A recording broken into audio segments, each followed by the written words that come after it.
মুস্তাফিজের জাদুকরি বোলিং, প্রথম বলেই এসে নিলেন উইকেট। তখন কি হয়েছিল মাহমুদুল্লাহ রিয়াদের? এত রেগে গেলেন কেন?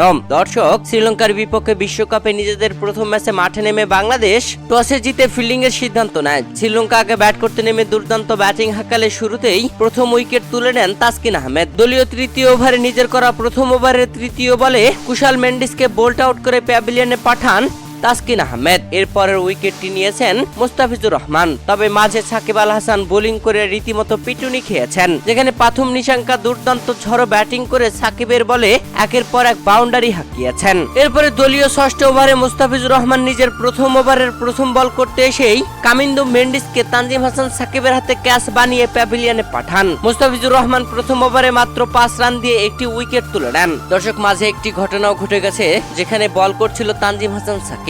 দলীয় চতুর্থ ওভারে তানজিম হাসান সাকিবের করা বলে এলবির ফাঁদে পড়েছিল লঙ্কান ব্যাটসম্যান। তখনই নাজমুল হোসেন শান্ত রিভিউ নিতে চেয়েছিলেন, তবে মাহমুদুল্লাহ রিয়াদ যেন ধমক দিয়ে রিভিউ নিতে বারণ করেন। এই জন্যই রাগান্বিত দেখা গিয়েছিল মাহমুদুল্লাহ রিয়াদকে। মুস্তাফিজুর রহমান আবারও বোলিং এ জাদু দেখিয়েছেন, যেখানে দলীয় নবমতম ওভারে বল করতে এসে দুর্দান্ত ঝড়ো ব্যাটিং করা প্রথম নিশাঙ্কাকে আউট করে প্যাভিলিয়নে পাঠিয়েছেন। দর্শক, যেখানে প্রথম নিশাঙ্কা মাত্র 28 বল খেলে 7টি 4 ও একটি ছক্কায় 47 রান করেছে।